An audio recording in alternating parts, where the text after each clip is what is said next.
Hello दोस्तों, स्वागत है आप लोगों का। हम पढ़ रहे हैं हिंदी साहित्य के आदिकाल के महत्वपूर्ण प्रश्न। इसके पहले भी मैंने इसके वीडियो अपलोड किए हैं हिंदी साहित्य के आदिकाल के, तो आप उसको ज़रूर देख लीजिएगा। और एक बात और पूछना चाहूँगी दोस्तों मैं आप लोगों से, क्या आप लोगों को एमपी सेट 2018 का पेपर चाहिए? मैंने कल पहला पार्ट अपलोड किया था जिसमें 24 प्रश्न थे, पर वो क्लियर नहीं आया, तो मैं फिर से अपलोड कर दूँगी। आप लोग मुझे कमेंट्स करके ज़रूर बताइएगा। 100 प्रश्न हैं उसमें। और जो अभी असिस्टेंट प्रोफेसर का एग्ज़ाम हुआ था एमपी में 2018 में ही, तो उसके भी 200 प्रश्न हैं। अगर आप लोग मुझे कमेंट्स करके बताएंगे तो मैं उसको भी अपलोड कर दूंगी, तो आप मुझे ज़रूर बताइएगा दोस्तों।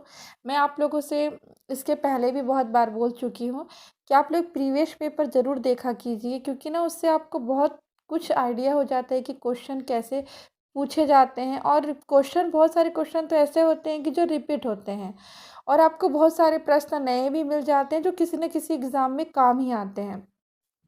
तो अगर आप पेपर नहीं दे पाते हैं तो आप प्रीवियस पेपर ज़रूर सॉल्व कीजिए, क्योंकि इसलिए मैं आप लोगों को बता रही हूँ, क्योंकि ये मेरा अनुभव है। मैंने भी बहुत सारे एग्ज़ाम दिए हैं, तब जाके मेरा भी असिस्टेंट प्रोफेसर में सिलेक्शन हुआ है। तो इसलिए मैं आप लोगों को बार बार बोलती हूँ कि आप लोग प्रीवियस पेपर ज़रूर देखिए, क्योंकि कई लोग को लगता है कि ये क्या देखना ऐसा, लेकिन नहीं, बहुत ज़रूरी है, बहुत बहुत ज़रूरी है। तो शुरू करते हैं दोस्तों आज के क्वेश्चन। और इस क्वेश्चन को आप, इसके सारे क्वेश्चन बहुत इंपॉर्टेंट है, तो आप शुरू से आखिरी तक जरूर देखिए। आपको लगेंगे कुछ क्वेश्चन इसमें से, ऊपर के जो 3-4 क्वेश्चन दिख रहे हैं थोड़े रिपीट है, नीचे के क्वेश्चन बहुत अच्छे हैं आगे, तो आप उसको देखिएगा जरूर। बिसल देव रासो का प्रधान रस श्रृंगार रस है। पृथ्वीराज रासो के बृहद रूपांतरण में कुल कितने सर्ग हैं? तो यह 69। गोरखवाणी के संपादक पीताम्बर दत्त बढ़तवाल।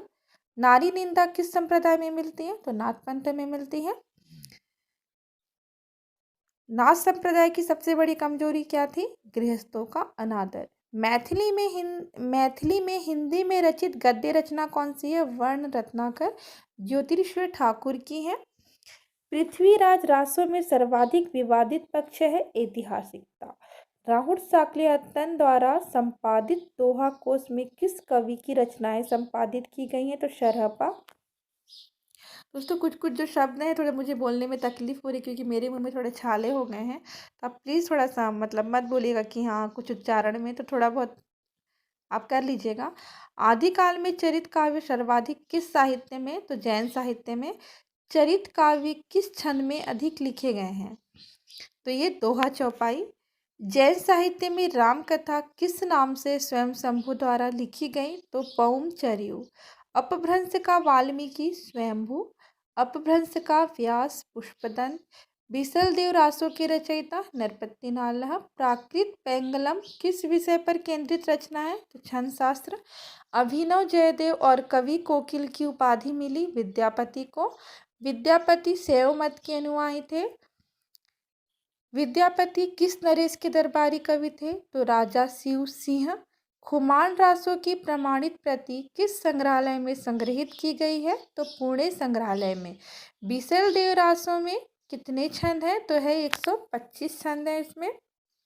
आदिकाल की राजनीतिक पृष्ठभूमि थी तो हर्षवर्धन साम्राज्य का पतन। हिंदी मुक्तक काव्य परंपरा का सबसे प्रिय छंद जो आदिकालीन साहित्य की देन माना गया है? तो दोहा। संदेश रासक क्या है? एक विरह काव्य है। बिसल देव रासो एक गेय काव्य है। आल्हा और उदल नाम के दो वीर सरदारों की कहानी है परमाल रासो में। सिद्ध और नाथ साहित्य का विषय व शैलीगत प्रभाव परिवर्तित किस काल के साहित्य पर लक्षित होता है? तो भक्तिकालीन। जैन और नाथ कवियों द्वारा रचित काव्यों का सर्वोपरि उद्देश्य था धर्मोपदेश। अमीर खुसरो के सूफी गुरु थे निजामुद्दीन औलिया। मैथिली एक मैथिली शब्दकोश है। भक्ति काल की समय अवधि में जन्म लेकर भी आदिकाल की श्रेणी में किस कवि को रखा जाता है? तो रखा जाता है विद्यापति जी को। दैसिल बहुना सबजन मिठा ते तेशन जपहु अवट्ठा पंक्ति किसकी है? विद्यापति की। आदिकाल में सर्वप्रथम 12 मासा वर्णन का प्रयोग किया है, वर्णन किया है मतलब बिसल देव रासो। अपभ्रंश व्याकरण के रचयिता है हेमचंद। नय कुमार चरियु नाग कुमार चरित के रचनाकार कौन है? पुष्पदंत। कुमारपाल प्रतिबोध सोमप्रभ सूरी है इसके रचनाकार, और कुमारपाल चरित के हेमचंद। आचार्य शुक्ल ने पृथ्वीराज रासो को अप्रमाणिक माना है। जयचंद प्रकाश भटकेदार अभियंतर की त्यागे माया दुभद्या मेटी सहज में रहे पंक्ति किसकी है? गोरखनाथ जी की है।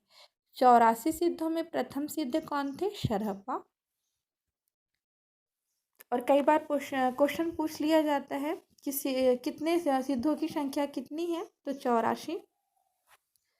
पृथ्वीराज रासो को शुक की संवाद के रूप में रचित मानने वाले आलोचक हैं हजारी प्रसाद द्विवेदी।